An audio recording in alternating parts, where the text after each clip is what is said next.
right, I'll call the Brattleboro Planning Commission meeting to order for Monday, July 2nd. And first order of business is to approve the minutes from June 4th. Let's see. Trusting everyone has reviewed them.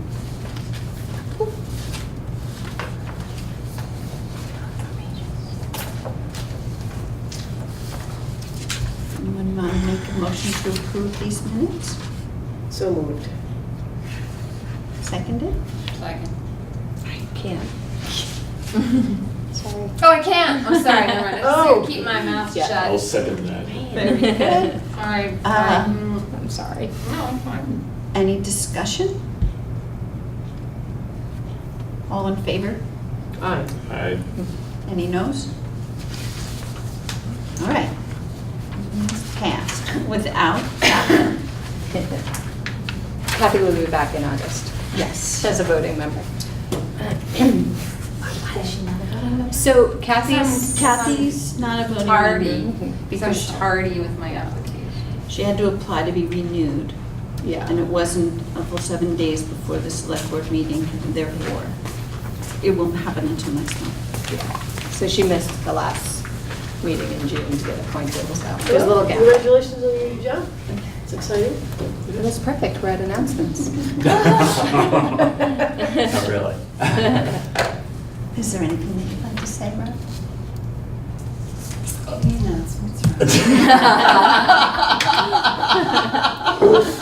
Thank you, everybody. No, thank you. It's been great. Thanks very much, everybody. It's a really nice planning commission. It's been really good. Done a lot. You are not rid of me. I know. Just moving to another. All I do is slide up and down the Watershed. Connecticut River. I know. I'm never going to leave your watershed. No matter what I do. That would be just too much. Yeah. Move out of the watershed. Yeah, right. I have been within walking distance of the Connecticut River since 1998, which is pretty amazing. And it's much bigger than the It's rivers that supposed to I'm be. used to. Yeah. Yeah, doesn't matter where. So, and across 2 states, it's yeah. Admittedly, Amherst was a bit of a walk, but it wasn't. So, So your last day is Friday yeah. here, and then you start there Monday. Monday. Wow. Damn. Live it up, huh? Yeah, I live on a wild side. Yeah, bam. Yeah. All right. He gets to work on a town plan there. If we could be for sure that this wasn't going to make it, yeah, it was like, and it is a disaster. Which town is this? Norwich. Yeah. I think How they many people messed up is the there? adoption last week. Yeah. And they're already promising to redo it, like day 1, which would be, my first day. Yep. So that'll keep you out of trouble. Yeah, what is How the big is population? Norwich? Not very big, but, Three? Is it 3,000? it's Oh. 4.5. What percentage of 4,500? PhDs? It's like 3,000 Right. PhDs. Yeah, and the rest of We're doctors. MDs. I know, yeah. Yeah. Yeah. Any announcements for you, Sue? Other announcement is last week we did get our downtown renewal for downtown Brattleboro, so that's good for 8 years. That means that the commercial properties are eligible for tax credits, and then if we're doing any planning work and we look for a municipal planning grant, we'll get some priority points, so it's an important designation. We got the designation. Yep. Great. Good for 8 years. Congratulations. Okay, public comments. There are no members of the public present. The next thing to discuss is the organizational meeting. And we don't have a full complement of commissioners, so would anyone like to make a motion to delay the reorganization to our August meeting? I move that we delay the organization to the August meeting. Excellent. Anyone like to second that? I'll second that. All in favor? Aye. Hi. There we go. This is your last disorganized meeting.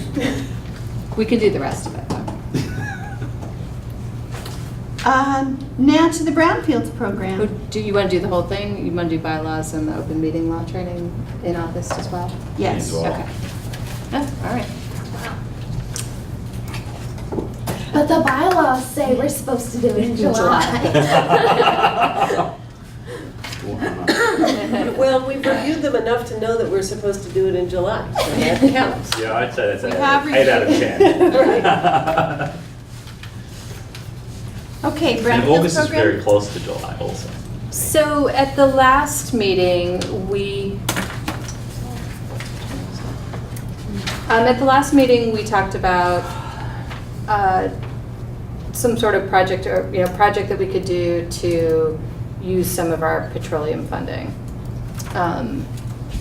And I had talked about we could do an inventory, which I'd sent you an email on late last week, that basically we would pick an area of town and we would hire one of our consultants to do some sort of like desktop screen, like what are the records from DEC? Can we find a couple of sites that might be eligible for petroleum brownfields work? So that was one approach that we could take.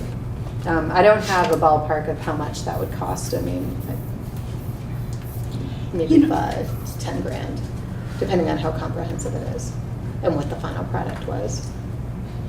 I was reading your email and wondering whether we could do both, whether we had enough Yeah. money to do both studies, and would we want to?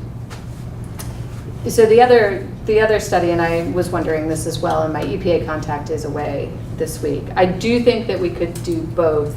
I think that we probably have about 20,000 set aside for one or both. It wouldn't exceed much over the 20,000. So the other one would be area-wide planning, which if you got a chance to either review the RFP that I had attached or take a look at their report, that's more of like looking at what they call a catalyst site, and sometimes there can be a couple. So it would be a couple of sites that we think have petroleum contamination, and then looking at redevelopment in that area, kind of assessing the infrastructure, kind of maybe identifying what needs to change to, make some redevelopment happen. And we had talked about the waterfront area as an area to do that, maybe down to Flat Street. I'm trying to think of what is the catalyst site if we go that route. Down to Flat Street, starting from where? Depot Street? So, So the riverside To the of river. the riverside of Malfunction Junction. yeah.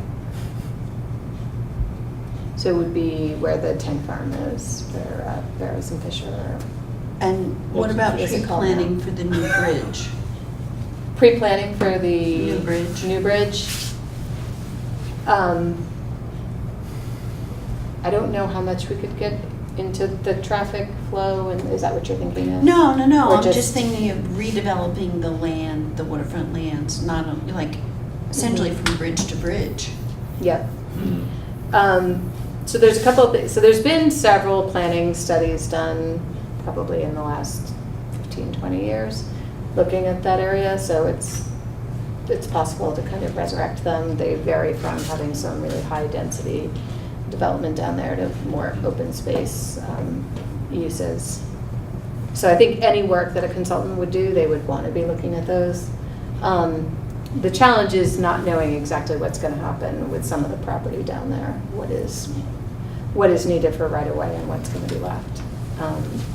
And it's not going to be soon, or it'll. We're sort of stuck in neutral because the decision making is not, we're not party to it because it's a entirely V-Trans and New Hampshire Department of Transportation project. And so all we know is that when they go into the right-of-way phase, that is obtaining control of through either easement or fee simple purchase.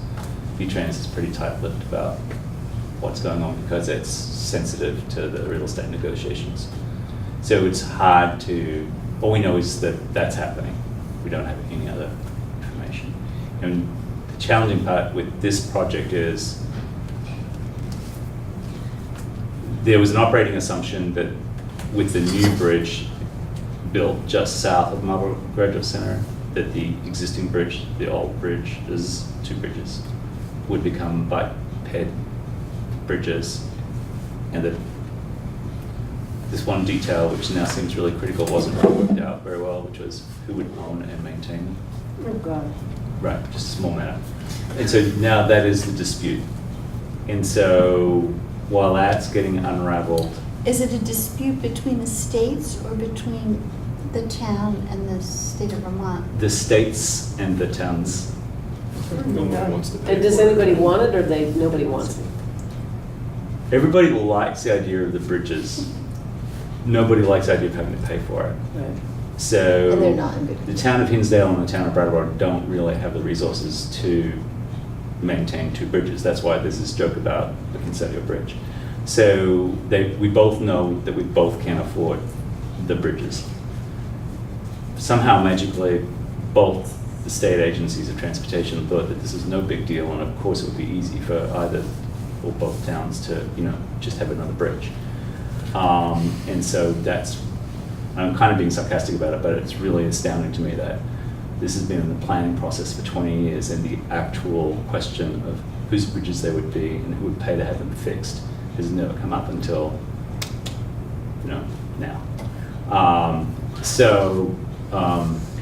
Technically, Vermont ends at the high water mark on the western side of the Connecticut River. So in fact, 98% of the existing bridges are in New Hampshire. As soon as you step out over the water, you're in New Hampshire. Which leaves Vermont and V-Trans in particular in a fairly weak position because it's not their stuff. So we don't have any influence over the New Hampshire legislature or the New Hampshire Department of Transportation, and Hinsdale doesn't have a lot of political clout within that system either. So it's not anything that we can really access or push for a particular outcome. And everybody's happy to get a new bridge because this one, or these two bridges, are in really bad shape. So the whole thing is kind of weighed against, if we make it difficult, are we then punished by not having a new bridge? So everyone's trying to be sensitive to that and saying as little as possible. On our side, the challenge is the tank farm is a long and narrow parcel, and it's clear from its prior use that it's contaminated, that it's got a high likelihood of contamination.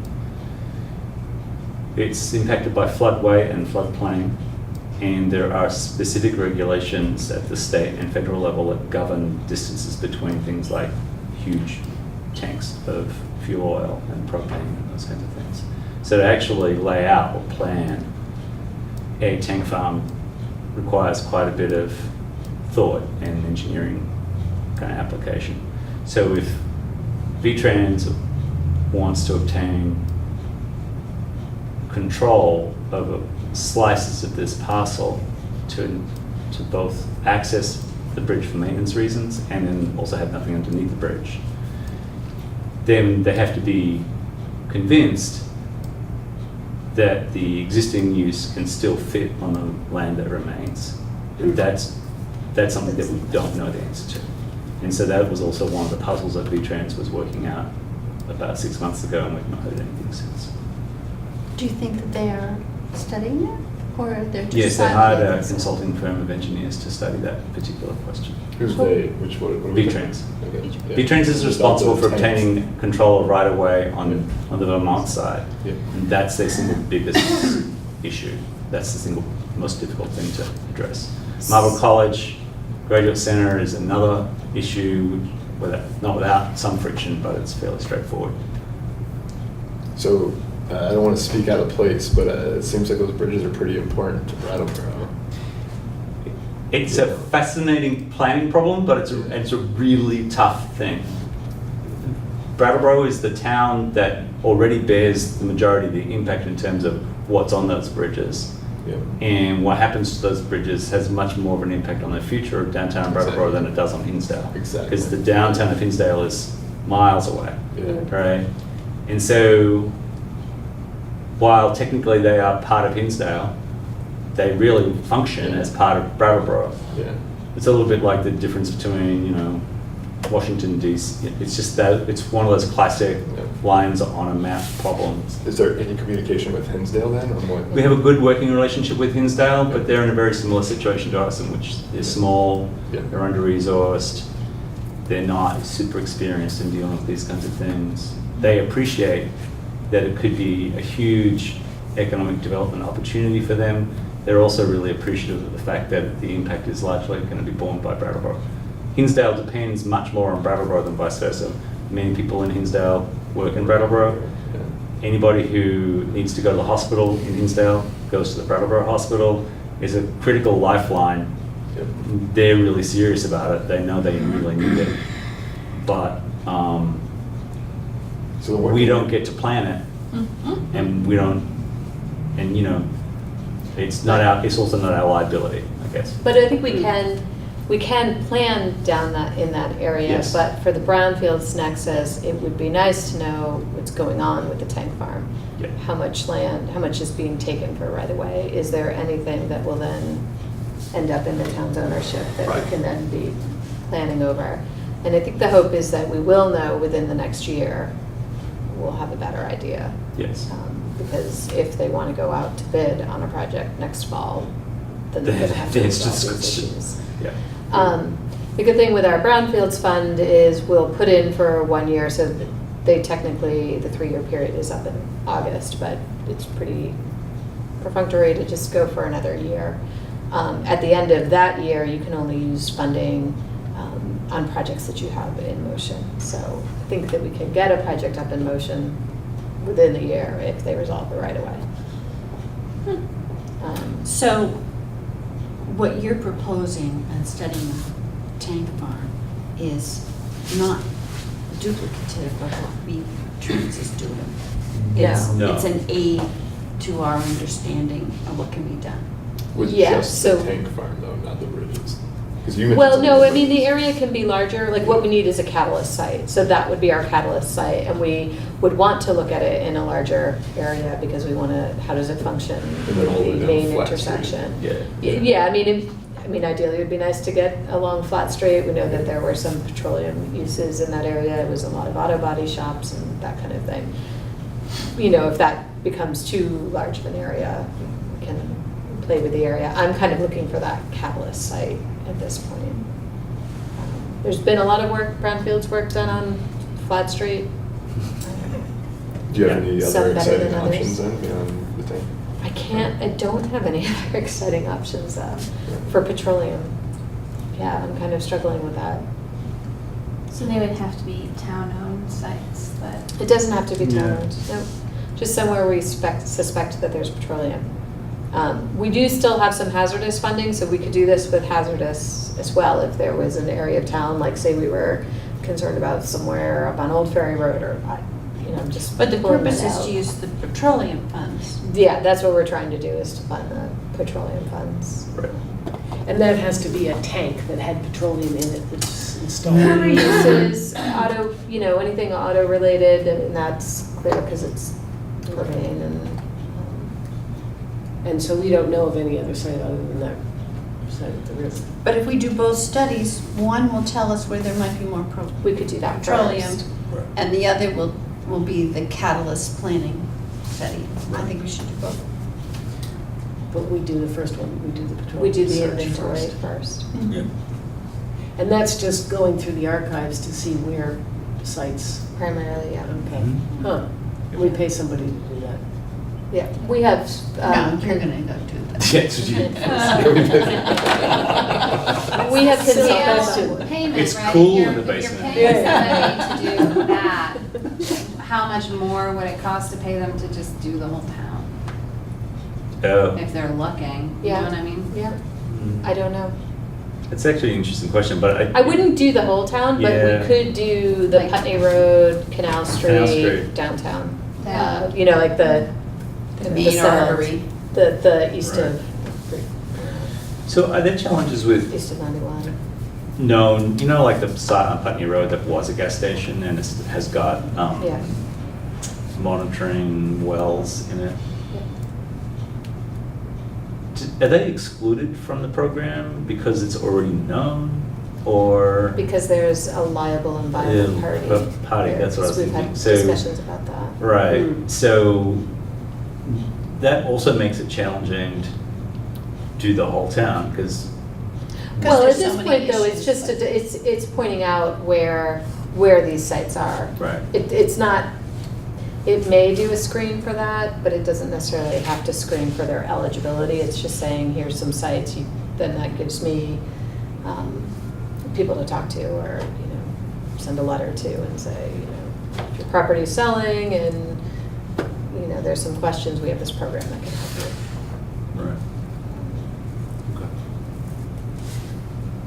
Because also on Canal Street, all the sites that I can think Yeah, of, there's quite a few there's now. still, what's the little term, viable and Viable and liable. viable. Yeah. But just because somebody's alive and still owns the business doesn't necessarily make them viable. Right, So But it makes might them be liable. viable, but not viable. Yeah, And you right. need to be both. right. Oh, okay. Yes. It's a Oh. two-part test. You Yeah. can be liable and not viable, which is a nice place to be, or you can be Like, Viable and not it, liable, and then. Can you be viable and not liable, really? Yeah, Oh, okay. yes. How could you be viable and not liable? you'd have If it, you did the appropriate work Work before you before. purchased your property, Right. Oh, if you okay. did, if you did the phase one, if you did the appropriate. to remove yourself from the liability chain. Okay, okay. So you could be a convenience store chain or Dollar General or something and do the basic legal work to remove yourself from the chain of liability, but buy a former gas station site and go, yeah, And Not then my the- job. not my job. Wow. Canal Street could be interesting too, Yeah. though, because that was, a major route before the interstate. It would be interesting to see, where are the old gas stations? I don't know. I mean, we know where the contemporary ones are. Yeah. I don't know. Pretty close to where the contemporary ones are, and there'd probably be a couple more. I suspect, well, we know that there was a car dealership underneath Walgreens. That's Right. what gives it the extra special touch. And then that was definitely a brownfield site. And then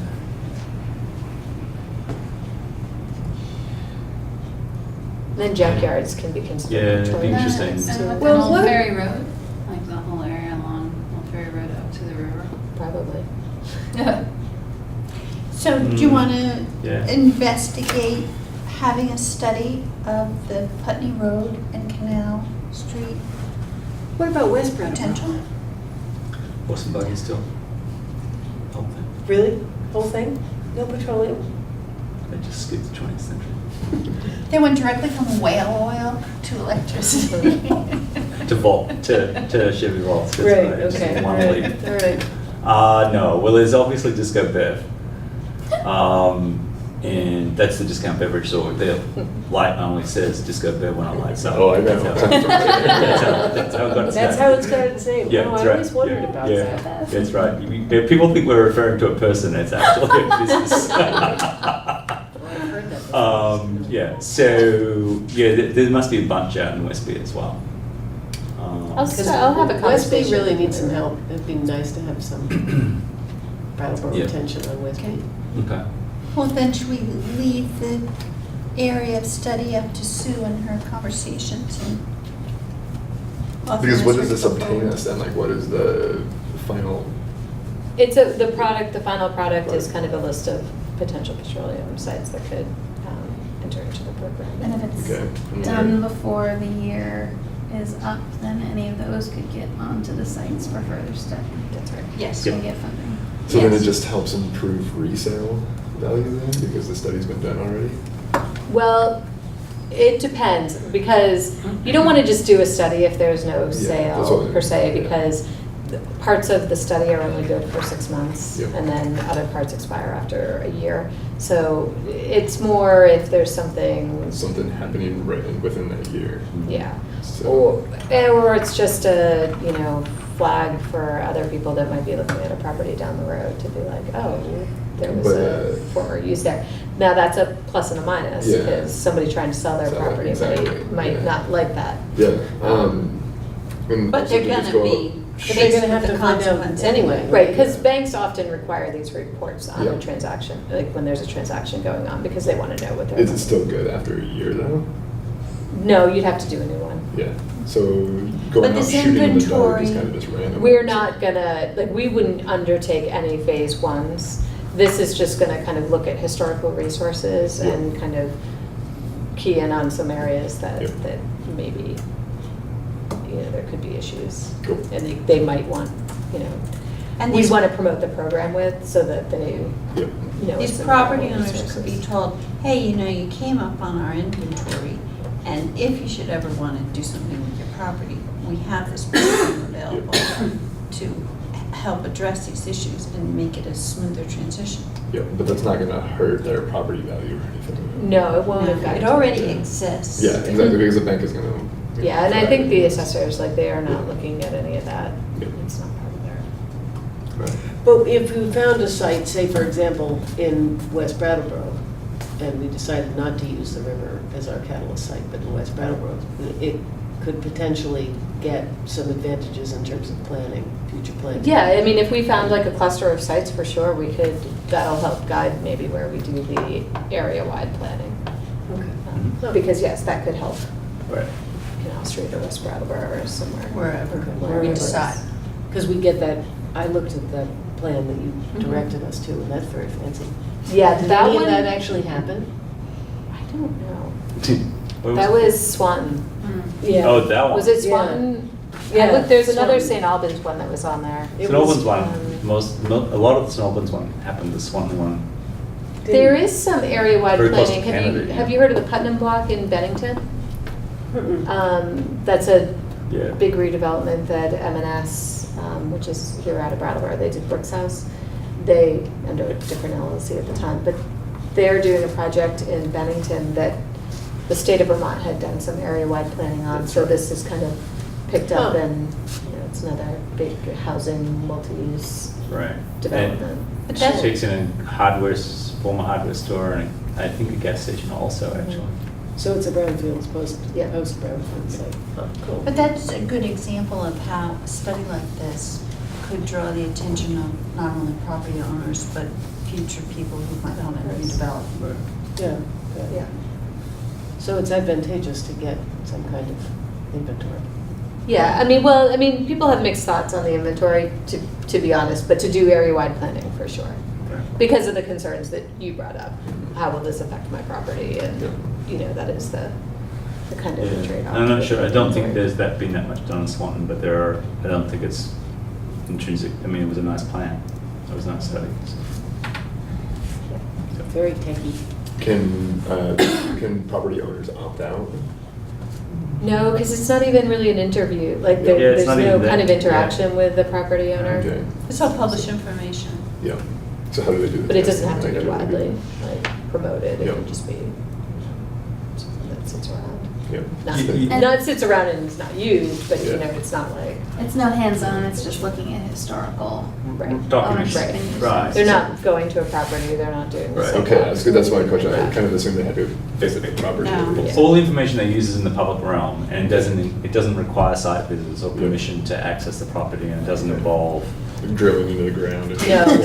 Or- That's the phase or one. interrogating the and owner. You're Phase right, two that's- would that's do that. exactly, yeah. Right, so But this, After you're not there settling, yet. Yeah, and when we have a site in our Brownfields program, Mhm. I mean, there's been conversations with the property owner and the prospective purchaser, Yeah. and there's signatures obtained, so if you're putting your site in, you know what can happen, Yeah. the information.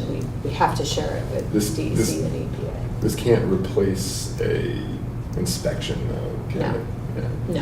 It's a early precursor Yep, Yes. to an inspection. okay. Yeah.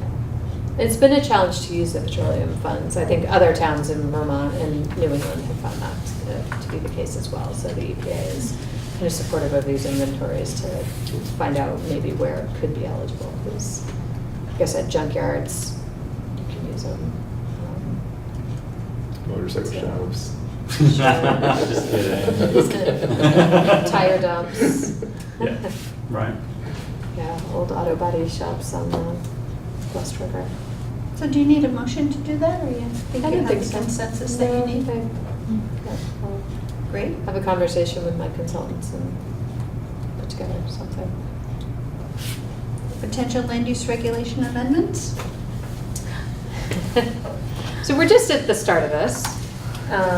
We have our list from 2017. I want to kind of figure out how you guys want to go. Did I send this? I might not. Is this some of the stuff in the minutes? Or It is, no? this is a bigger, This is a bigger. I think the paper should be bigger. the paper should be. The paper should be bigger. You don't have any 24 by 30. We don't have a plotter anymore. I like your ringtone. So we're on. Land use regulation. Have an extra one like Jill. I'm all good. Did we just I've go got this through a memorized. whole like rezoning and like figuring did. out all the, okay. We did. These are changes that are needed because they're just like not working or little tweaks that have come up. And then what I want to talk to you about too is we have some map work that we probably want to do at one of our meetings, and then wanted to see if you wanted to take a meeting to invite the public. I mean, they're always invited to our meetings, but kind of hear from people as to where they think. I mean, when you open up, there's a cost to opening up the land use regulations, but I don't like it to be a static document. Like, we should be making the little things that need to be made, you know, once a year or so. What you're talking about right now is what I get excited about. That's why I'm here. And so knowing that we can open it up and make amendments is really awesome. Yeah. You know, that's something I didn't really realize. Yeah. So. When we built this version, we fully expected within 12 to 18 months that little things would need to be patched. And Okay. how long Yeah. has it been since we? It was late 2016? Yeah, so it's about Yes, time. well, It's yeah, it is revisited. time. I mean, we attempted to do this last year. Was Donald And then the Trump town plan. Interrupted. Yes, he was. There you go. And then, yeah, then we had to fix the town plan because you can't open up zoning if you don't have it. Right. The town plan. Yeah, you kind of like one's locked down while you're doing the other one. Yeah. And I love map meetings, they're the most fun. So we can do a map meeting in August. Oh, yeah. One of the areas that staff, so before we go through this, because several of you have seen these before several years ago. Kathy, you would have been here for the start of these as well, if you recall them. So these are ones we don't necessarily need to go through. I do have some questions. But with the map, so exit 1, we've had several kind of attempts to have a little bit denser development in that area. And right now, our zoning, we've got neighborhood center, we have residential neighborhood, and we've got a mixed use area kind of all in a small area. And so we want to take a look at that area and see, you know, should it just be one of those districts? Should it be 2? How can we open up that area for some infill development, because the regulations don't necessarily seem to be allowing much growth there other than what we've seen at Red Clover Commons. So that's one thing to look at, so I'd be curious. So have people Any brought thoughts? this to your attention then? Is that why it's on this list? The retaining wall? No, or because it's this, Oh. what were you just reading from? Oh, that was something that is not on this list. Okay. This is the retaining wall. Well, no, So because where some were of- you just? Exit 1? Yeah, where were you just reading? I think you were No. reading. Oh, okay, sorry. I was not. That's We're just making that's that up. what- Yeah. It's not on this list because. Trying to throw you off. Yeah, I know, yeah, I know. What's that? It's a new thing that's come up. It's a since new this thing list that's was come up. made, and this Yeah. was made in last year. Yeah. Last summer. We've been kicking around the exit 1 zoning districts Even since we did ever it. since we did it, really. Yep. Even when we were doing it, We were went kind of like back on the and fence forth. about it, literally, and then. So there's a residential neighborhood basically between the outlet center and fairground that is zoned Unfamiliar. residential neighborhood. Yeah. And so, you know, is that appropriately zoned? Does it allow a buffer to the school? Do we still need that buffer? No. Should it be zoned something Yeah. different? So that's kind of that area. And then another kind of bigger question has to do with the floodplain and the floodway through downtown. And whether or not we want to maintain the restriction of no dwelling units in the floodway, because that is something special to Brattleboro. No There are- residential dwelling units? Well, don't we just want to just We have, reaffirm that we don't want dwelling units in the floodway? But is there something, the question Well- is there something about the mapping and the actual physical, so a lot of the mapping along the Whetstone Brook is very old. And it hasn't been updated. And we know there are places with ledge and whatnot where, maybe, and the historic development pattern is, the Wilder Building and the Latches Hotel, like, there's been residential there and some other buildings, so. In order to kind of implement the concepts out of the Whetstone Charrette, I know we didn't go to that side of Main Street, but to maintain the settlement You want to pattern, carve out do some we wanna- exceptions. Do we want to carve out some sort of It's an open exception? question. So, And I think having Brian here at a meeting might be useful because he understands the flood maps and kind of what's going on the ground. That'd be nice. because the Connecticut is controlled in terms of its height, it fluctuates about 18 inches. Which may change soon To- Dam licensing. 18 feet? to us. I heard you on, To I a heard you less, on more. NHPR, you did a great job, Yeah. Thanks. Yeah, you did. really good. So, Honestly. no. Right, so I forget the license for Vernon exactly, but yeah, it's probably, I think on average it's like 8 feet. Yeah. But it's different depending on how far away from the dam you are and the action of Yeah. how the system works together. So one of the,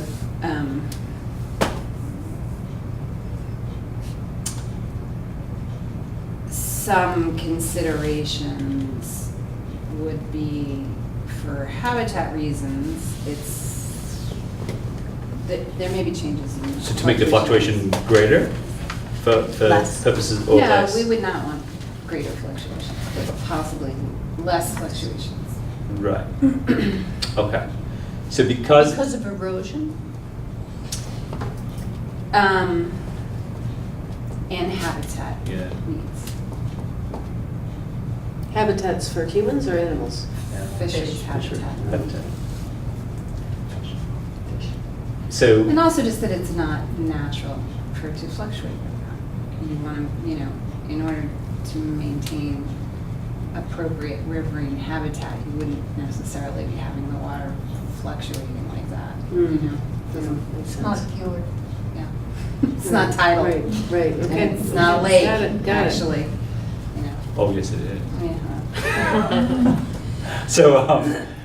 So anyway, where the closer you get to the Connecticut, because it is relatively stable, the Whetstone immediately adjacent to where it joins the Connecticut is also more controlled by what's happening in the Connecticut, because that's the biggest stream, than other forces that might be working on the Whetstone.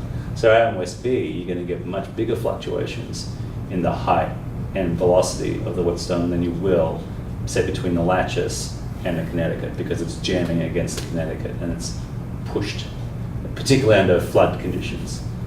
So without wanting to get super techy about it, there's the argument that in fact most of the floodway that's delineated on the Whetstone downtown, so that is from Flat Street to the Connecticut, is in fact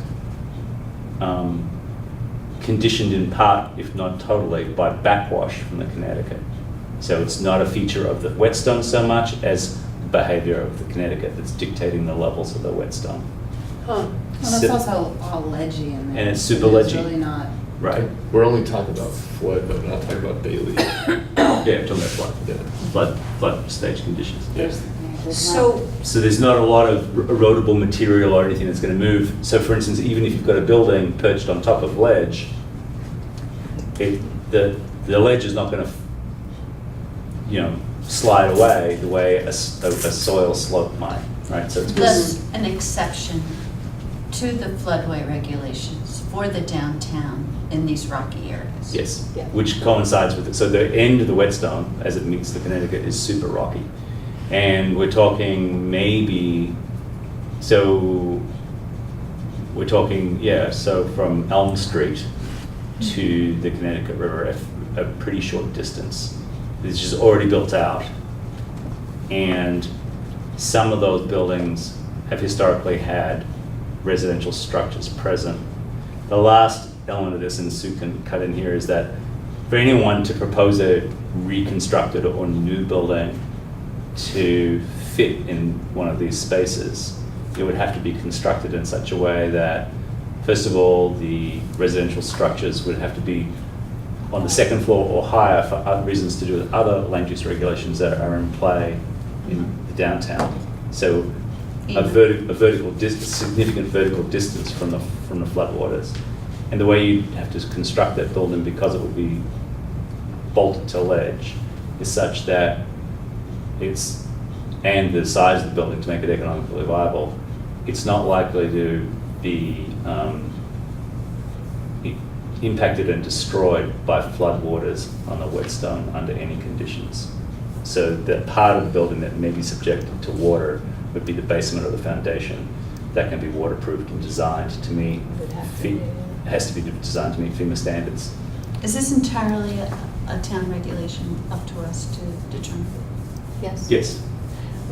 And the history of it is, I can give you the history. Yeah. Like So I you was can give me the inadvertently involved in it. yeah, that's right, you were, that's right, this is the beginning of Yeah. your, yeah, right. So, back in, gosh, it must have been 07. 2004, 2005, Sue? Yeah. With Margie? Somewhere back there. Was it with Margie? Yep. Yeah, right. The Connecticut River was remapped. Yeah. And so there was new flood elevation data and whatnot. And so then the state updated their models, and they hired the regional planning commissions to go around and help towns review the language that they had and, make recommendations, for a change and whatnot. So when I reviewed Brattleboro at that time had a clause in the floodway that if you were, that it wouldn't allow mobile homes in the floodway, but other homes or residential fun. units were allowed in the floodway. And absent anything else going on, my point was that's not equal treatment of housing. So I suggested, why don't you talk with your attorney about that? You can either, have everything out of the floodway. Or everything in. Or everything in. You have to treat housing equally. And so that was the last I heard from Brattleboro, and then I arrived in Brattleboro and quickly found out that they didn't allow residential dwelling units in the floodway, which is a great idea too. I mean, we've seen the damage that's that fine. can occur. But that's the history of that. But that's the history of it. Most towns do, there is a FEMA test that you have to go through if you want to build in the floodway, whether it's residential or not, and you're probably going to pay a pretty penny in your Does it involve flood sending insurance, so postcards? that Yes, could it be does. very cost prohibitive. Also, And sleeping with little flotation devices on. sorry. No, that's okay. So I think there's still limitations. Biggest at this point, the biggest change after Sandy and Irene was, and all the other flooding down south, was the insurance costs. We are the only town in Vermont that has that standard, and therefore, I think also one of the very few towns in the entire country that's got that standard. But the history of how we got it is Yeah. a little less, edifying. It's not quite something to be proud of the way you might think, but. No. Yeah. I'm a little confused as to where we are. Is that part of it? No, that's not on this, but that's a bigger discussion to have as well. It was on the minutes from June, Right. which was to kind of look at there is new floodplain regulations that Brian, who does administer our floodplain regulations, thinks that we should take a look at as well. Is that a discussion we're having right now? No. Okay. I'm not prepared to have that. Yeah. So is that? And I might need Brian here to have that. Yeah. Yeah, I mean, it sounds like it'd be good to have Brian here, but so is that an August or a September? September. Probably Yeah, September because in of that. September. Does that fit into this conversation here, though, of land use and zoning? Because we started the conversation with can you do residential in that area or not? Yeah, Yeah. it does. And also, is that something where we want people to be giving feedback on? So if we're reaching out and specifically inviting people, could we at least touch on that at the August meeting? Yep. August might not be a great time to get people in. I mean, we certainly can Yeah. invite people, but the summer months are Generally Yeah, speaking, you know, not the very not the public best is time. generally not happy when they're called upon to come to a meeting in August.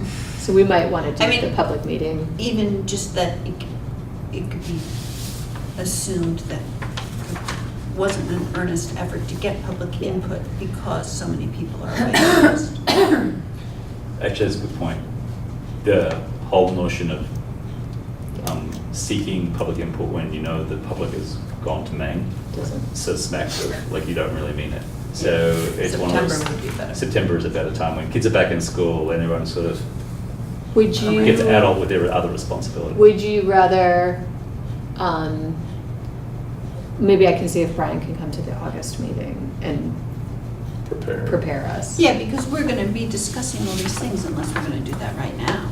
We had a wonderful, when we had the Development Review Board come talk to us Mhm. at one of my first meetings. It was a great way to sort of also start this conversation. I Yeah. wonder if maybe Brian and them could come and prepare us. I Well, can check in, Brian wonderful feeds me. or not, you know, that was the DRB and the DRB's issue, and I would prefer that we talk to Brian and go over these things Mm. as our own kind of, you know. I think come we to should terms. go over these separate from Brian, just because he's kind of got the administrative Brian? role. Brian Bannon, he's the zoning administrator. The guy who's in your office? Yes. Six. Yeah. Yeah. But I think that Brian, with his The real floodplain estate. hat on, would be good to come and talk to us about the way that works and maybe some of the issues and what he sees in the model. Because Yeah. it's good to kind of separate him from the administering it and making the policy as well. Then, do you want to discuss these now? Or at another point? But make Brian bring maps, he'll bring maps, Yeah, right? we'll do maps. You can bring that. Yes. And Kathy can vote. Or a 3D interactive flyover model Drone. We actually have hooked up with the guy, we're on to renting a drone, so. Does the guy from Cottonmouth? And the guy that takes photos of the reformer also has a drone license. Somebody Oh, in Public yeah. Works has one. And somebody in Public Works has one, so we're gonna have a race. Nice. A lot of these, I mean, if we want to go through these now, we can just kind of, I can get a pulse, and a lot of them we can probably just kind of take off the list and just, We could just sign off on, you're Yeah. saying they're quick and Yeah. Do you need to reserve some time for the downtown master plan discussion? Or, like, that's the last agenda? you don't have too much on that, other than some of my ideas and, let's But see yeah. how quickly we can go Okay. through these. yeah. Number one, Okay. yes, that seems logical. Rooming or boarding houses. Yeah, it wasn't, I guess when we last talked about it, parking, So they'd have to apply for a conditional use permit? yes. And then we talked about, do we want to change parking rules about? Was that something you're recommending? Sorry. So what is this in, so this is all in the, so are we making final decisions right now? No. No. Okay. Because I'm Wow. very Because unprepared you're, for this. okay.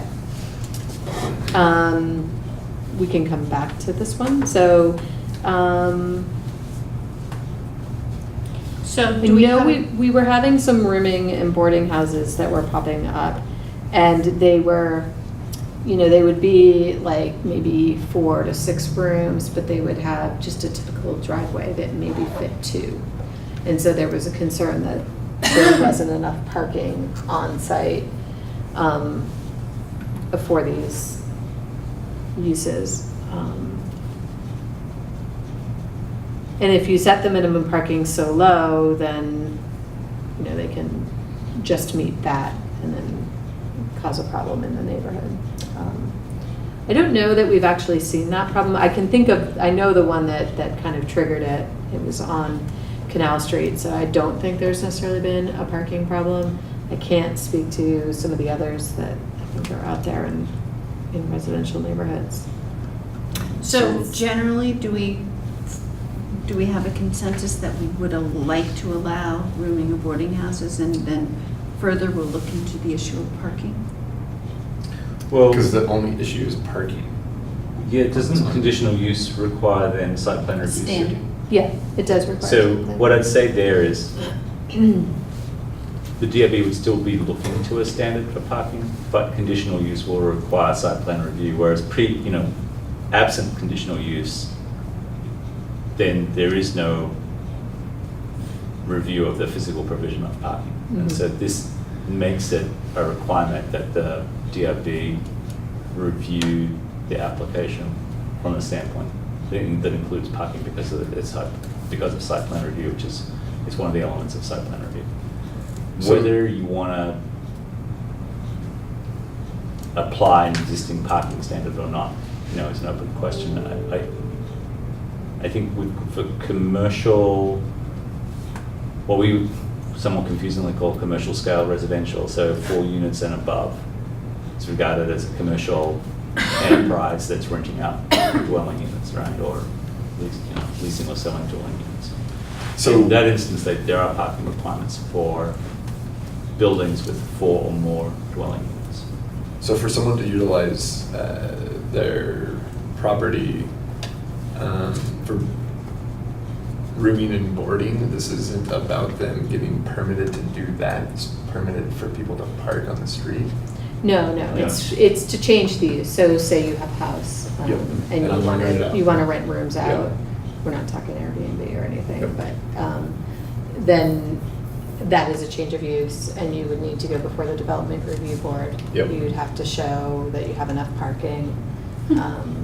And conditional use will kind of look at the impact on the neighborhood as well.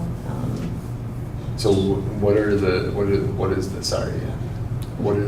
standards right now? What do we have to do right now to do this? Sorry.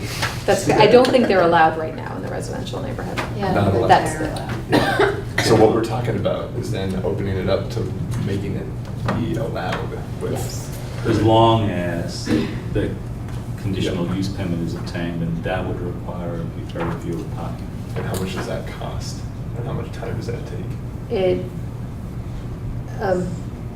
Application before the DRB costs about $220 plus a little bit more because of the better notification. Right. Generally, we don't get an engineered site plan for this, and it's not a problem. Yep. So, some kind of nicely drawn to scale.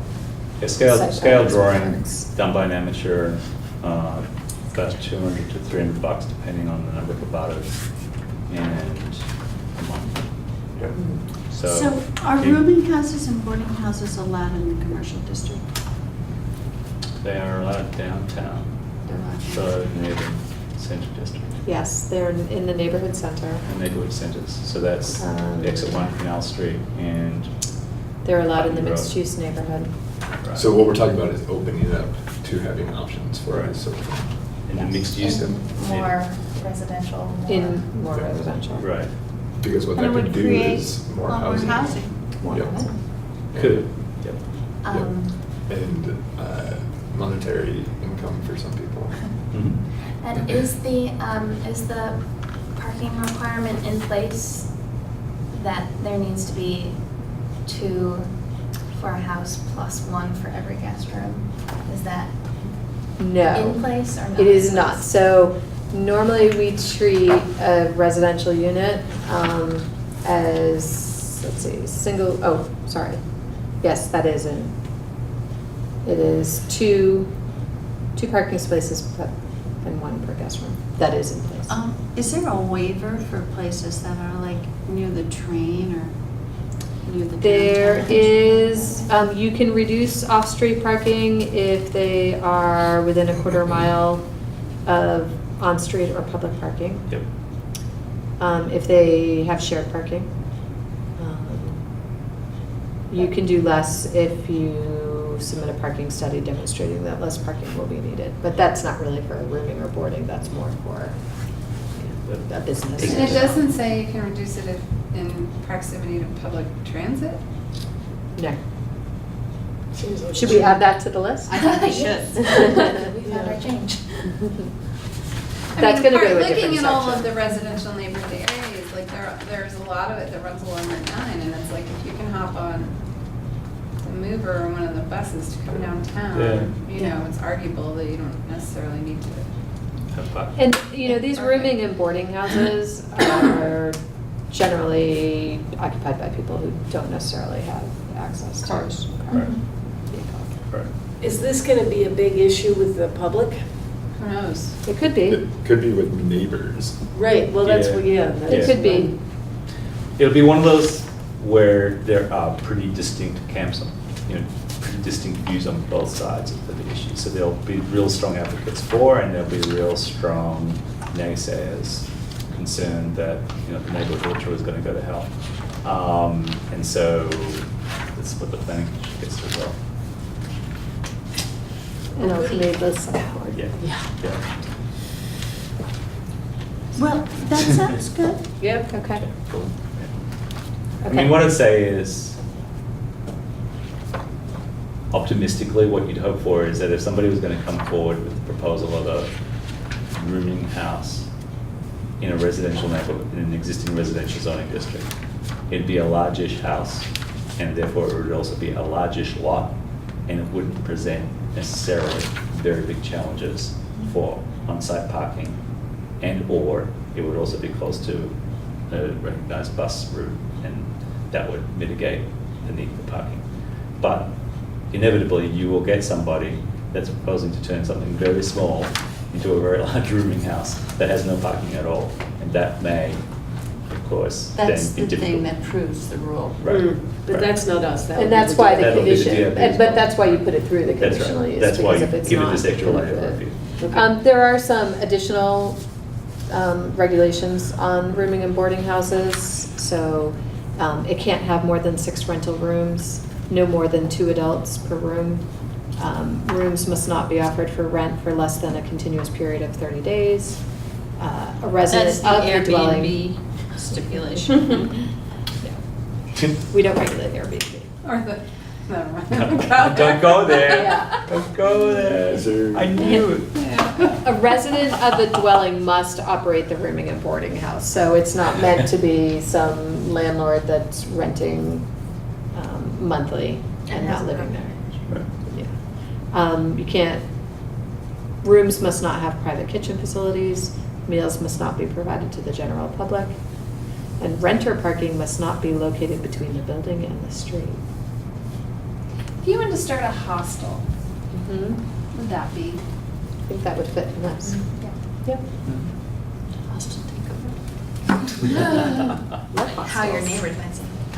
But hostels usually have kitchens. More than 30 days. But there's Yeah, but you could it's have a one shared kitchen. It's a shared Oh. kitchen, it's not kitchens in Yeah, there. and you could go all Scottish about it and have really strict rules about who's going to do the drying after you put away the dishes. Serve good Your music. mother doesn't live here, signs off. Yeah, then all that kind of stuff. One last annoying question for this But one. that's a Is 30-day there rule. potential for it being an easier process than having to present to the DRB in the future? If it goes smoothly? It's so case by It's- case, yeah. though. Yeah. I'm, It's not a It's- harsh thing. it's one not a- meeting. I know, the thing though is like when people just see that, it seems like it's pretty discouraging. we don't see very much of this, Yeah. which isn't to Yeah. say that we wouldn't. Yeah, yeah. And the ones that have gone up, I don't think Yeah. there's been an issue. I think it allows the use and kind of protects the neighborhood at the same You know- time, or allows it to be heard. The other, you may think that people are discouraged, but it would also not be fair if the neighbors didn't have a chance to comment. Yep, So that's the trade-off. yeah, good point. So So Next this So is- one? that's good, that's one. Number 2. no, we have We have already done a here. retaining wall limitation, we don't have to get through them all. Okay. You- We have a retaining wall height limitation of 16 feet, and that's constantly been a challenge in the industrial zoning district. That's huge. Um, Yeah, 16 scary. feet. Oh my is huge. God, 16? Yeah, this is Brattleboro though. Look at our retaining wall. So hilly. No, we've got a lot of our industrial is pretty hilly. There's kind of wetlands and other physical constraints. So we actually got rid of, so anyway, we're recommending that you can have a retaining wall higher than 16 feet only in the industrial zoning district, which is basically, the Delta campus is industrial zoned, Exit 1 Industrial Park, Old Ferry Road, actually part, which doesn't have those kind of problems that south of Exit 1 has. Yeah. Where are these retaining walls at? I'm picturing exit 1 right now. So The it's, best you know, place would Omega. probably be, Yeah.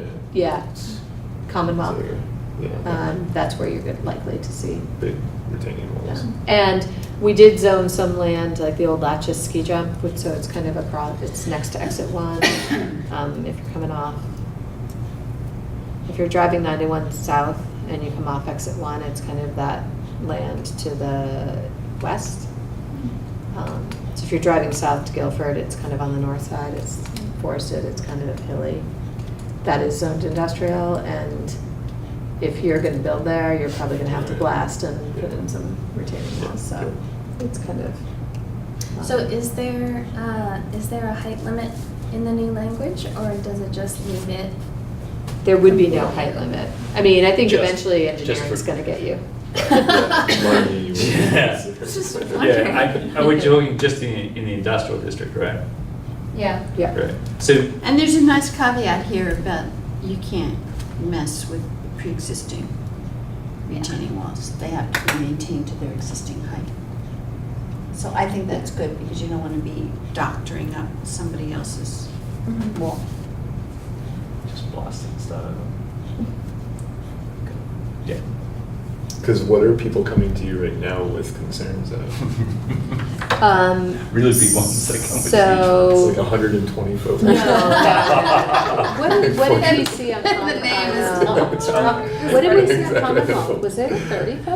I was going to say it was 30 or I think 32 feet. that might be the highest we've seen. And then That's it, over the And when you expansion naughty, of you have to sit at the Commonwealth. bottom and wait for all the cars to park. Why is that? That's like twice the size. And we're hoping that people consider 16 feet to be enough. Yes. Okay. Okay, I think I get it. So the easiest thing, way of thinking about it is the bigger the building, the bigger the floor area of the building on steep hilly land, the bigger the challenge you've got at making a flat piece of land to fit it. And so that's when you get into really radical retaining walls to just make enough flat space for, say, a factory that's 20,000 square feet. Yep. So outside that context, there's no call for, there's plenty of call for retaining walls, but nothing that major in terms of height. It's just if I'm gonna put something that's, got a 10,000 square foot roof on it, I need 10,000 square feet of flat land underneath it. And I just can't do that unless I build this. So we've had 24 retaining walls. people come to us and say, I want to build, but the 16 foot is limiting me from doing what I want to do. One of them, because it was, one of them dealt with a wetland, and it actually was, by allowing the, Right, that was they the were able, Commonwealth that was the example. Commonwealth thing. Yep. They were able Oh, they were able to to. stay out of the wetland. Yeah. by- They were able to stay out of the Right. wetland by having.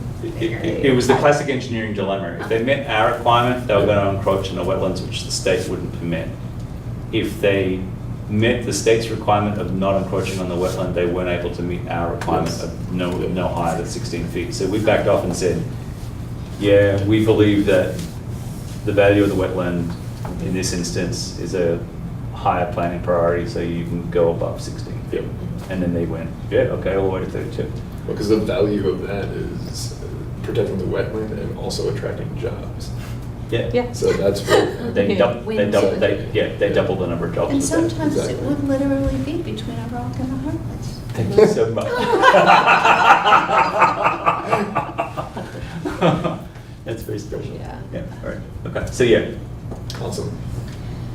Number 3. Can we skip 3 for Okay. now? I don't feel Oh, like we're why? stuck to that one. Conversation. And it's constantly changing, so we'll skip Right. 3. Okay, number 4. But we're gonna come back to 3. We'll come back to 3, not tonight. We just never gonna talk about stormwater. No. It's too Damn difficult, it. it's way more emotionless. Yeah, so number 4, this was our excessive parking requirements at mini self-storage. So this one, to me, Which is also that impervious surface yeah. stuff. So this is mini self-storage. This is But, taking it out of where it's listed in parking and adding it as a separate use. there's one in Windsor, there's a mini storage unit development in Windsor, and it is both the site of the Windsor Farmers Market and a flea market on Sundays. And, you know, if they didn't have all that extra parking, they wouldn't be able to fit that in. So if you make a flea market and farmers market a requirement for having storage, Our farmer's market has a site. I know, but I just think it would be really nice.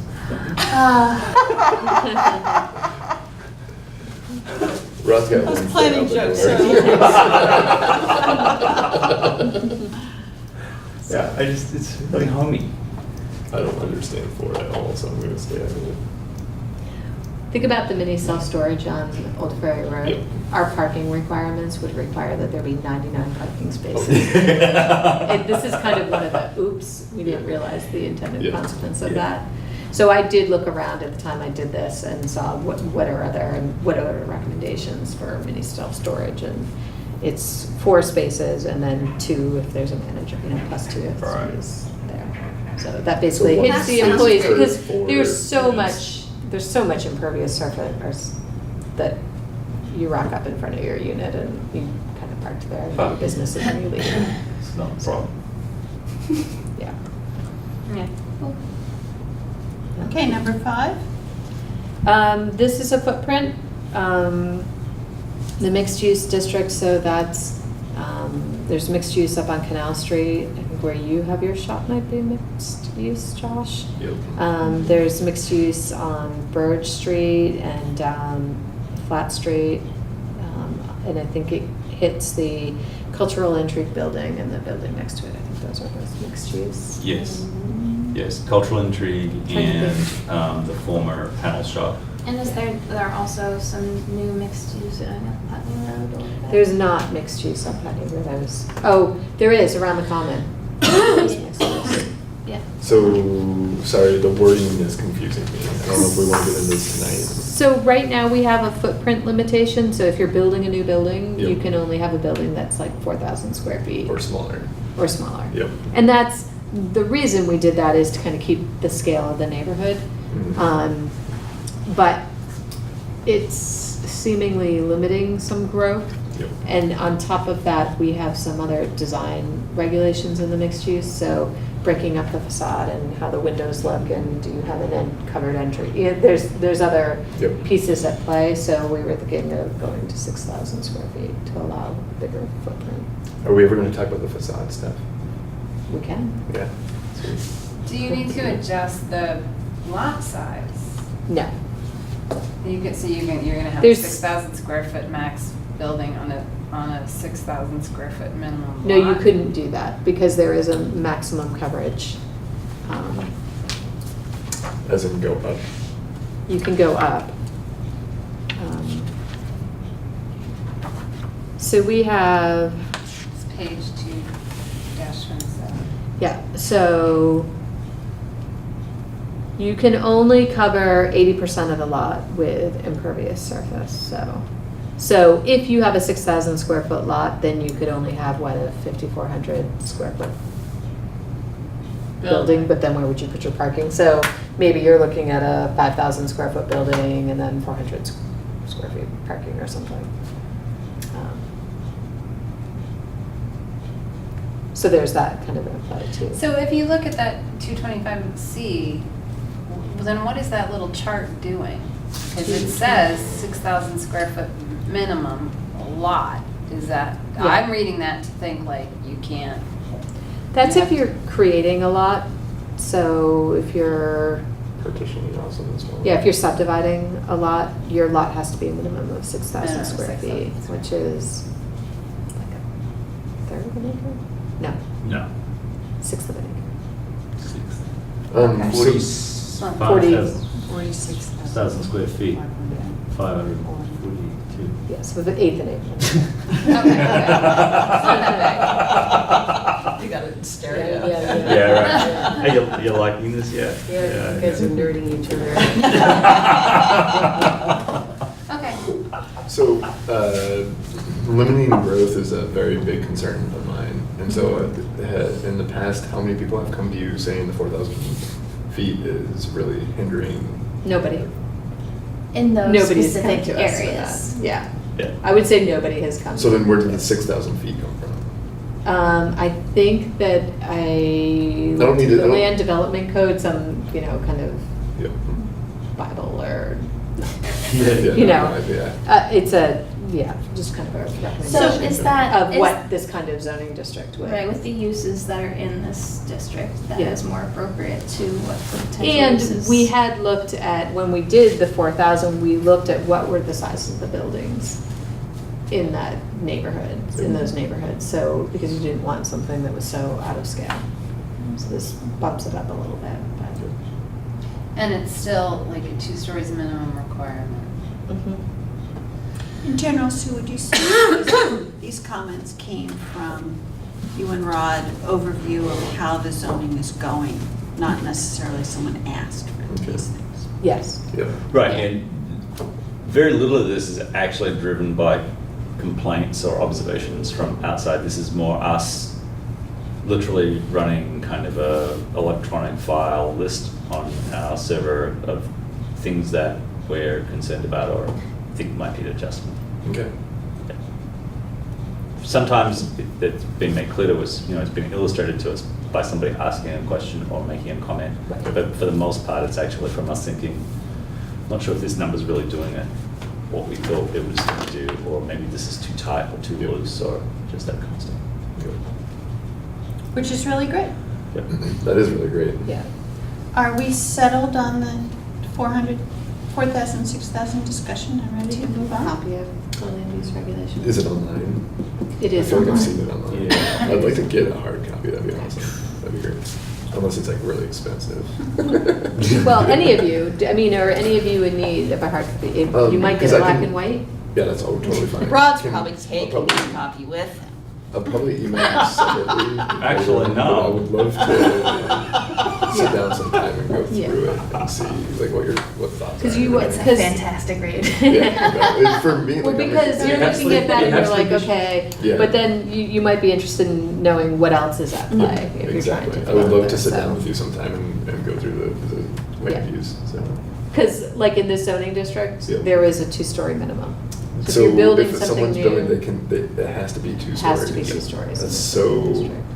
weird. Well, it's Mixed because use. of the zoning area, It's right? Like, you don't want a mixed use, huge too. building. Mixed use as in residential / commercial. Right, so then you got Well, like a that's- Victorian home, and you got, right, so Yeah. it's sort of keeping it in the feel or the vibe of the neighborhood. Yeah, but Yes. that can really limit growth though, especially when it comes to like budgetary constraints. Or Or you could get a flat 1-story building in there that. Yeah, let me just see if I can Yeah. fix this I mean, problem. it's the balance. Exactly, Do you- but that's like dwelling on worst case scenario. I like to trust people to. So what we did. Yeah, you need to do more land What use we work. did when we put this together is, so before, a lot of uses were conditional uses. So we tried to think about what are acceptable Yep. uses and not put so much on, allow more uses that make sense in the neighborhood if they build it this way. Yep. Because then it will fit. That was kind of the thinking there. Yeah, I totally understand that. And then if you are gonna have like manufacturing or something, it is a mixed-use zoning district, so yes, you might need a second story, but what can be up there? Apartments, Yep. more housing, or offices. Yeah. I'm trying to think if we've had any development in the mixed use. Well, like the building that comes to my mind, and like all this, like the cultural intrigue building, like they have 0 parking. How did that happen? That was not these land use regulations. That was what? That was not these land use regulations. But they're in your But the downtown. other thing is unless, this is only if you're building new, so if you're taking an existing building, you don't then have to put a second story on it. So, Yeah.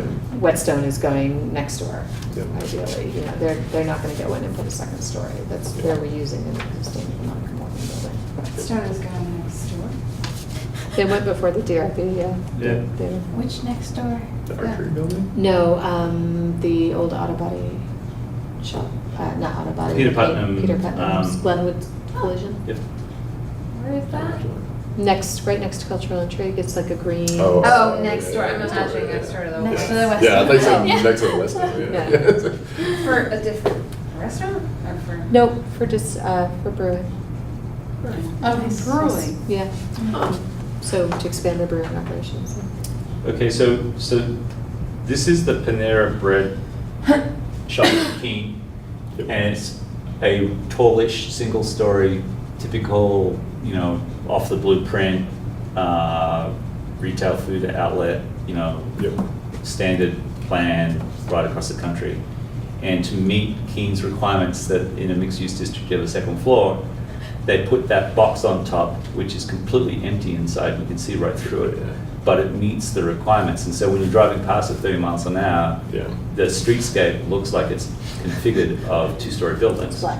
But it's completely, That's So- awesome. Nothing here. well, it's no worse than the postmodern stuff. Hello? So my one consideration for everyone. What did you just do? It was like that. She was trying to get the picture back up. Okay. Now show it. Okay.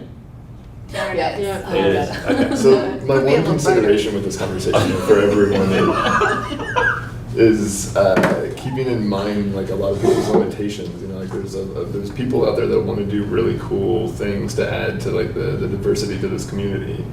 And when we have second story regulations like that, it can be really difficult for some people. I want people to consider that. Well, Yeah. some people think this is cynical and shallow. Yeah, yeah, no, I really appreciate And I'm geeking out here. That's like that.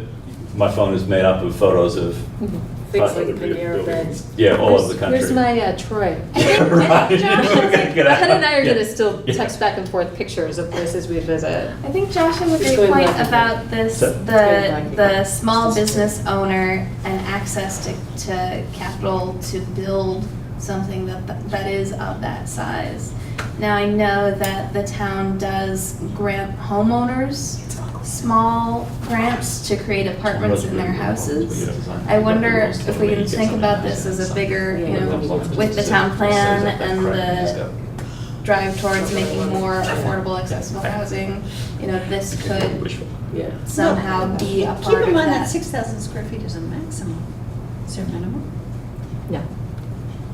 Yeah, well, especially too, if you're Not talking about a lot making size of somebody- 6,000 square feet, then Right. we're down to You're not- 5,400, yeah. No one's making you overbuild. Oh, yeah, absolutely. The thing though is when there's regulations, it can be discouraging for someone.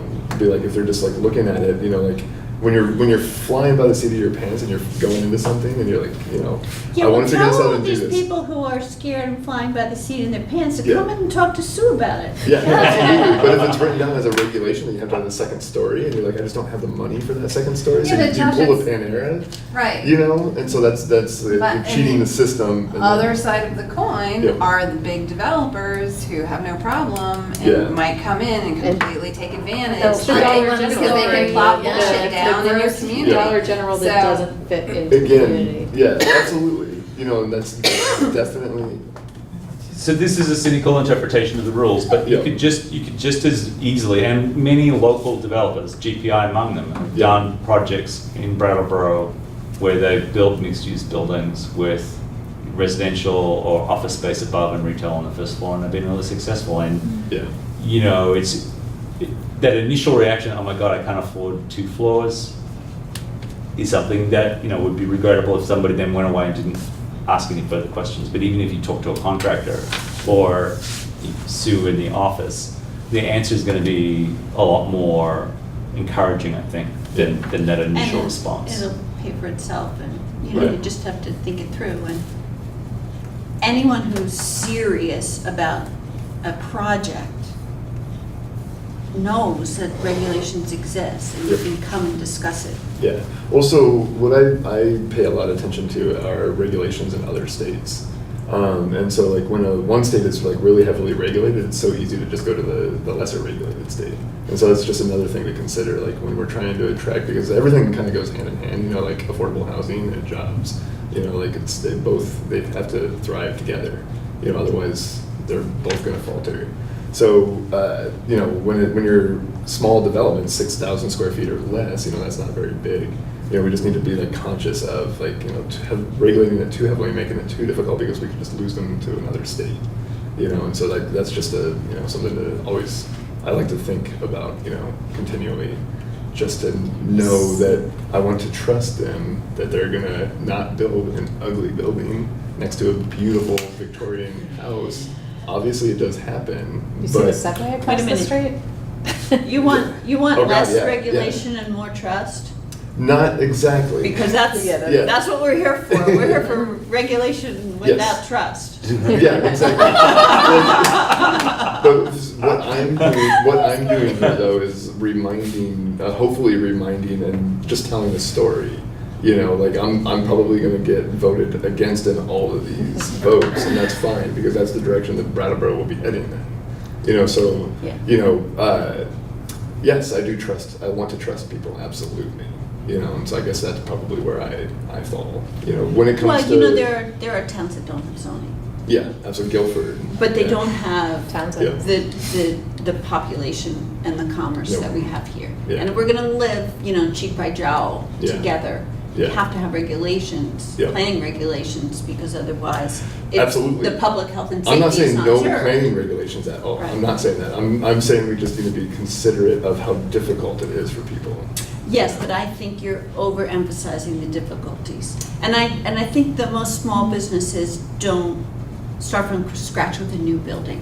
No, They're absolutely, located yeah. somewhere But what if in they an existing could? building Yeah. and move on from there. Yeah. And at that point, their business is such that they Yeah. understand that they can come in and talk and plan and Yeah. have. I you think know. it's also like you don't want to solve a problem that doesn't actually exist, and you're also making Yeah. some assumptions about the attitude of the planning commission that Oh, yeah. not necessarily. No, I know. Well, I was amazed. You know? Well, first off, I was amazed that they were already like thinking about upping it to 6,000 square feet. You know, like I would have assumed we're downing it to 2,000.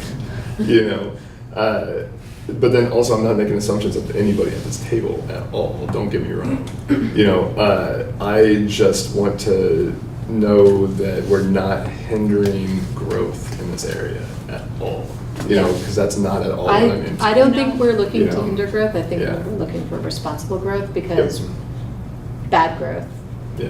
can ruin a town. And, I mean, and I think, look like, across the honestly, river. we're Yes, looking to absolutely. encourage growth, But and then that is there's a what's really informed beautiful in that story I area. like to refer to all the time, and that's when Home Depot moved in. Who went out of business first? Home Depot went out of business first. You know, because of the community that is Brattleboro, and I trust the community of Brattleboro. You know, Well, so the best way Mark to has a- have yeah. growth and proper development is to have clear regulation. Mhm. Yes. Clear Yeah. regulation, and that's Yeah. what we're about. Cool. Thanks, guys. I feel better. Yeah, Um, So are we good with the 6. 6,000? yeah. Yeah. We'll move forward with 6,500. 6,500. Okay, now on to number 6. Um, Parking, should parking in an institutional district be a use or an accessory use? Does accessory use need permission?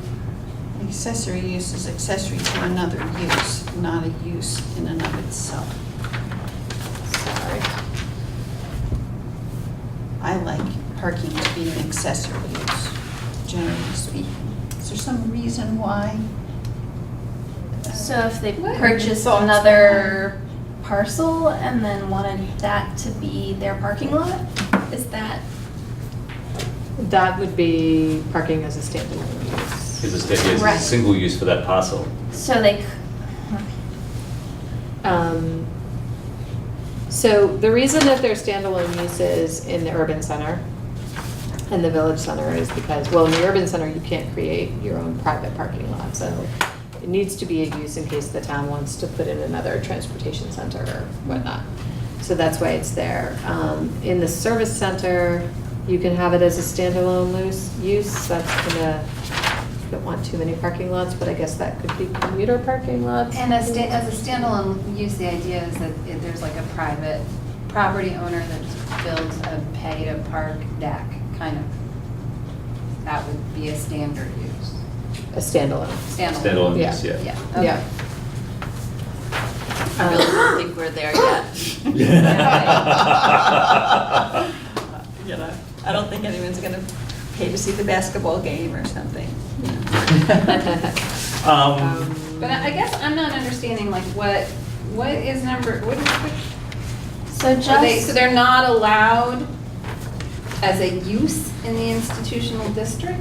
And you think they should be? Where, it's only allowed as a use in urban center? Like, I'm not understanding the It's context not allowed of in the institutional zoning district, and it is allowed in lots of others. So you could have a campus, because it could be like the Austin campus, and you might have several parcels, and then maybe they want to build a shared parking lot. And it's not very clear that that can happen, or it could be.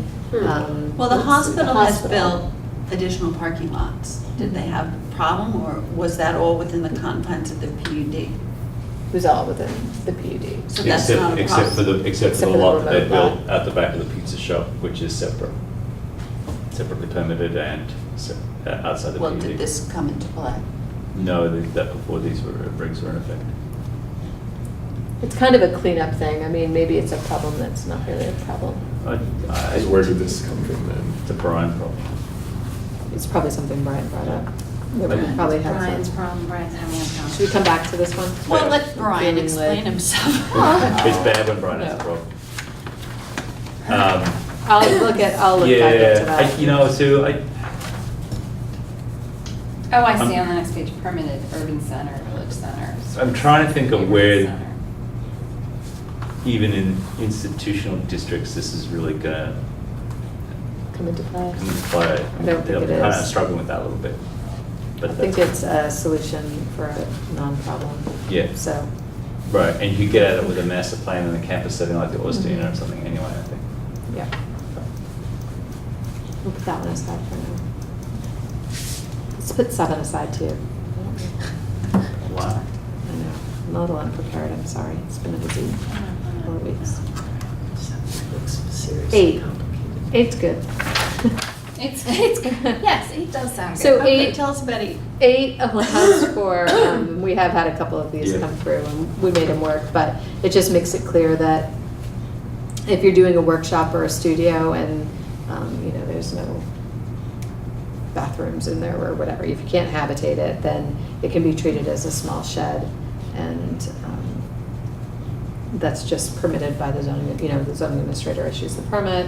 It's got some relaxed setbacks, so I think it only has to be 5 feet from the property line as opposed to 10 or whatever the zoning district is.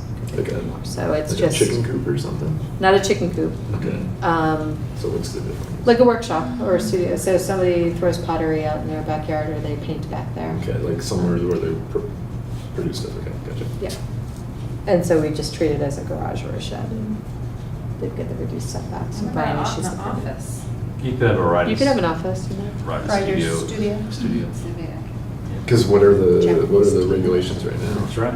It's just not clear, and I think it ended up going before the DRB or something. Right. To get approval, so we Yep. just, that's. Yeah, it was that's a not- very small thing that ended up having to go before the DRB because the clarity of the regs was. So the new language would be sheds, workshops, artist studios, and other one-story detached accessory structures not used for human habitation. So it kind of covers the, well, I want to do this in it. Maximum 200 square feet though? Like, Yeah. That's pretty small. You can go bigger, you just have to then comply with the setbacks. So you get a reduced setback. You get a reduced setback because the size of the structure is so small. Yep. Reduced setback, and that's the distance from the neighbor's property. Yeah. And what is that, do you know? It depends on the zoning district, so if you're in the mixed-use neighborhood, your side is 10, your rear is 20 feet. Yep. Um, Okay. So, if you have a large structure and then you have the roof, and we've had issues with snow and other stuff falling onto somebody else's property, and it's kind of the neighborhood. Right. Cool. And Issues that 200 come up. square foot structure just doesn't have that much snow on top of it. But, a 2,000 square foot structure will, actually, Or if that's somebody's like got solar panels in their Right. backyard and now it's shaded. shaded. Yeah. Yeah, Those are the that's- kind of things we run into. Yeah. Or vice versa. Well, because what is it? It's just, sorry, stupid question. I feel like I need to come in and sit down with you at some point. and go over this. That's okay. Get these words defined. Well, the square footage, I'm stuck on it. Because What 200 is square 200 square feet feet still like? feels really small. Like, can we up it to 300? That's a pretty big shed. 300? No, Again, 200 you have to square think feet. of the neighbor. Yeah, absolutely. I always think about my neighbors. They never So it's a think about difference me. of a setback of 5 feet? Yeah. 10 feet to 5 feet. 10 It's feet to 5. half of the setback. Well, it depends on the zoning district. Some of them are bigger, so, let's see, I mean, mixed use is a pretty dense neighborhood, so. What about just a straight up residential? 20 feet in the rear. So it's 10 feet. For 200 or less? It's pretty close. I'm trying to picture what 200. 20 feet, looks like. 40 feet in the rural residential. Yeah. You're trying to picture what? 200 square feet. 10 by 20, 10 by 10 by 20 20. shed. Yeah, it's like this Smaller table. than this. No, it's not.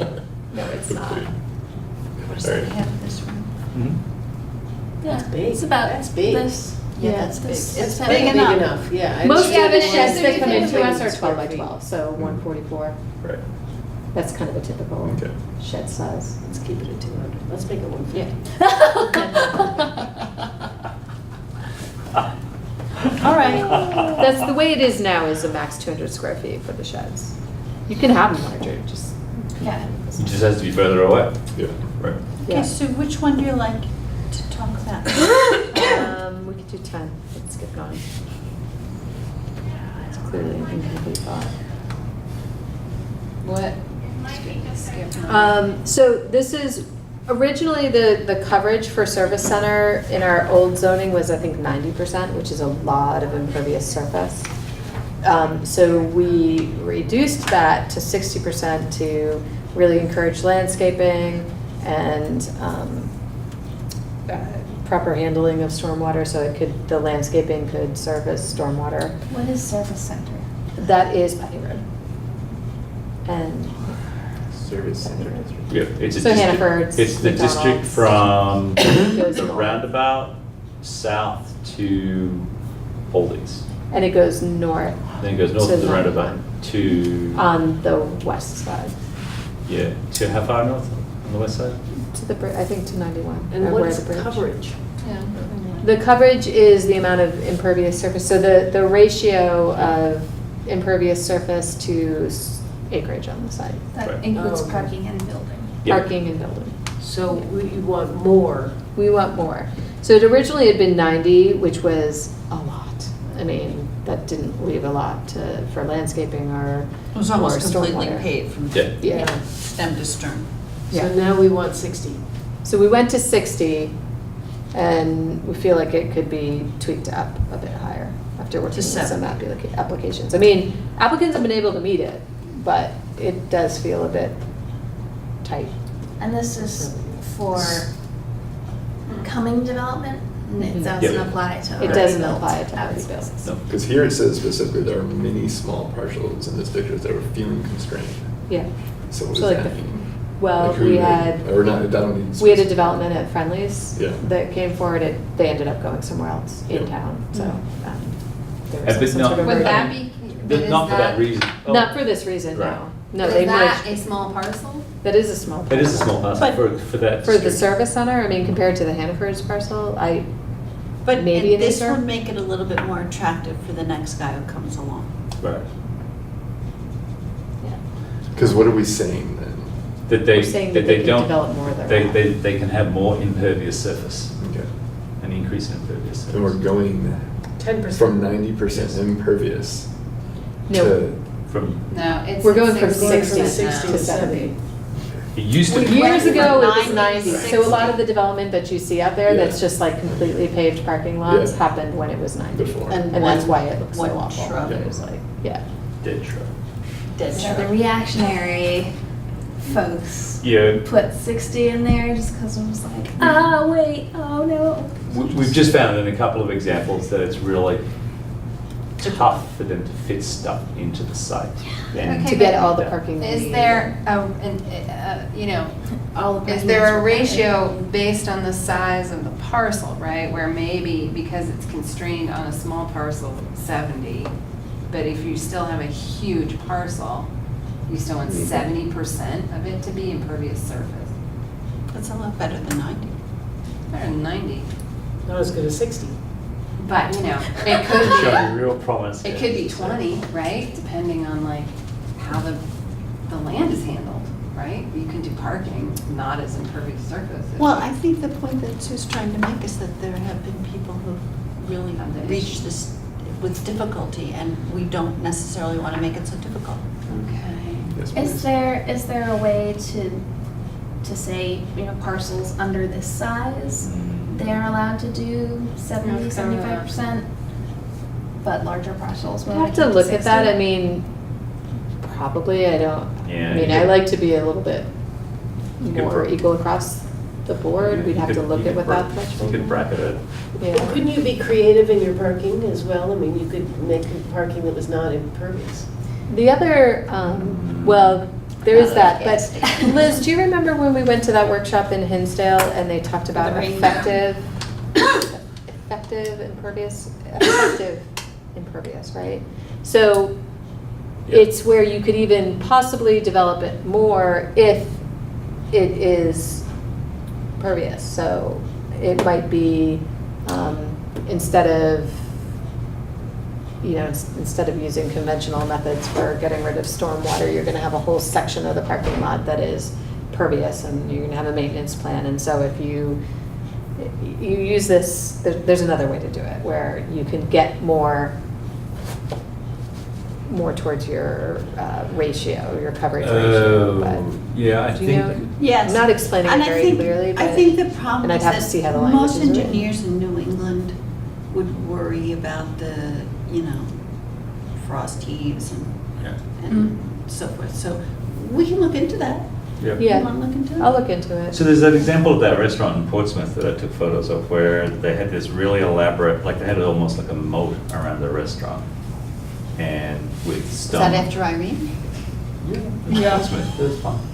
And then, so it wasn't exactly pervious, but it was really serious about the management of stormwater and the treatment of stormwater coming off the parking lot. Yeah, it doesn't have to be pervious pavers or anything Right. like that. There's other ways you can handle it. Right. I might have the photos on my phone, but I won't bore it all with those details. So, Quick, Kathy, look through his phone. It's like Portsmouth. But, the rest of it was just a nicely landscaped but regular parking lot. But the big feature, they'd given up, I guess, parking spaces, but it was devoted entirely to on-site stormwater management. And so, I guess under the right sort of circumstances, you could, give a bonus or something for more impervious. Right. in- And that's in- what the in re- effective. Right, in return for a passive on-site treatment system or something like that. Yeah, Yeah. yeah, That sounds that's the way nice. it works. That seems like a nice carrot, right? Okay, That's what it's meant to be, yeah, okay. Now, because there are stormwater issues. Can you just tell, over there. as an aside, what is the 21st Century Land Development Code? Oh, that's the little Bible I was talking about. Oh. It's That's the book that the land use regulations were modeled on, Yeah. Where does it come from? the American APA. Planning Association. American Planning Association. And And it that's kind of a uses guide. the numeric, so it uses this kind of complex numbering system for figuring out how the book is organized, and that is derived from this other code called NAICS, which is the National, I can't remember what that acronym stands for, but it's this really well recognized and well understood system of categorizing every business. Sort of like it's the Dewey Decimal System for businesses. So if you're a printing business, the first three digits are 931 or something, and then depending on which aspect of the printing business are, it's the last three digits, and so you can just read off. It's like architects have got this stuff for putting together bid documents and stuff. So Okay. it's just a really straightforward system for actually identifying uses and applying numbers to those uses, and it's consistent right through the document. And that code is also recommended 70% for service centers, so we were Right. over. So we're a bit over that. So, yeah. all right, so should we table this for now and everybody can review Aye. it at their leisure? And then we'll talk about the downtown master plan.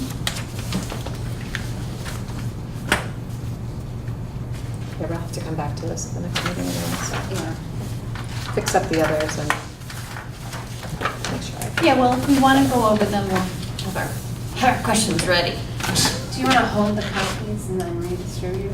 I can if you want me to. I'm probably gonna clean these up because some of them are a little incomplete, so why don't you keep it and I'll have something new for August. So, the downtown master plan, I think, for me, kind of the two immediate projects to move into after having the town plan readopted is the land use regulations and then the downtown master plan, which we had spent time talking about and kind of moved away from it for the town plan. So the municipal planning grant, which is a significant funding source of assistance for communities, they put out a notice of that. That'll be due October 1st. So I intend to apply for a municipal planning grant and we can kind of shape that together as to what it is, but to hire a consultant to assist with the downtown master plan. I would like to see some kind of pop-up, temporary kind of activating of spaces as part of whatever we do with the downtown master plan. So I think that we'll probably, with the grant funding and maybe other funding that we can contribute, maybe we can do some of that. We need to kind of, Rad and I had talked about things that will be covered in the downtown master plan, obviously like the edge districts, which we didn't, the edges of downtown, which we didn't talk too much about last time. Quality of life, residential housing in the downtown. Remember we had that mapping exercise that we talked about, all the peripheral walkways? The pathways. Yeah, I liked that. Yep. I think we could do something with that. Yep, we'll do something with that. We have the parking results, those study results, so that'll be helpful too. And knowing that we're good with the supply of parking. So maybe if we want to talk more about Preston Lot and long-term plan to make that a park or something. Has there been any kind of downtown master plan in the past? Nope. I've never seen a downtown master plan. Nope. Okay. There was a commercial plan, wasn't there? But for the peripheral commercial For the areas. district, Yeah, Roger, Yeah. we had, Roger Hawk did a Yeah. consulting job on the commercial districts excluding downtown, which was intentional on Because that we part of the time, intended because we intended to do to a do downtown this. master plan. Yes. We've had like a retail snapshot Study. a couple years ago, and there was the state of Vermont did the Vermont downtown action team at post Right. Irene. They V- did some more VDAT, VDAT. yeah. Right. So that's kind of a light touch of a master plan. It Some very projects much in there. focused on the merchant, the tourism component of the attractiveness of downtown, and it was responsive, I think, to merchant interests for the most part. It didn't access questions around residential quality of life, it made some It had comments some about placemaking elements and placemaking stuff, elements, and but art and very all general. that stuff. Yeah, So, pretty general. Right. And what exactly is the downtown? What is there on the street?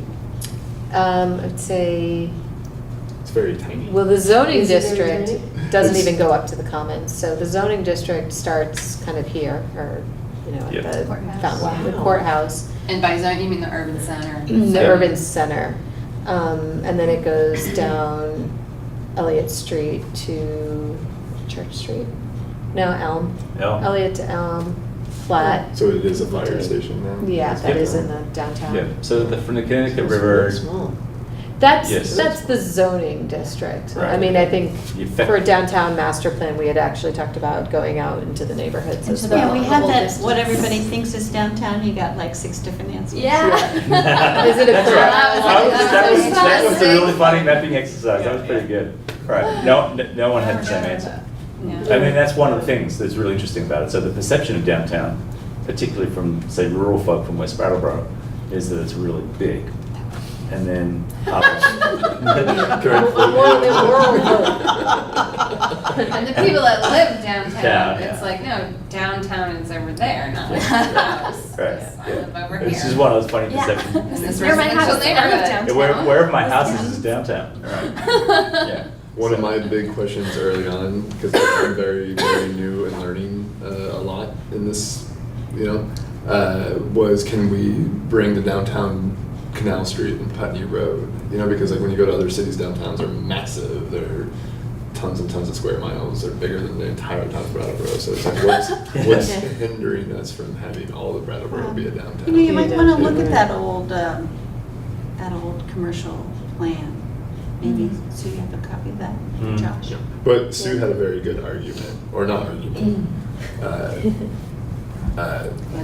Yeah, the points, you know, to like why downtown is downtown. And you want to have, Sue probably said you want to keep the pressure on the downtown Yep.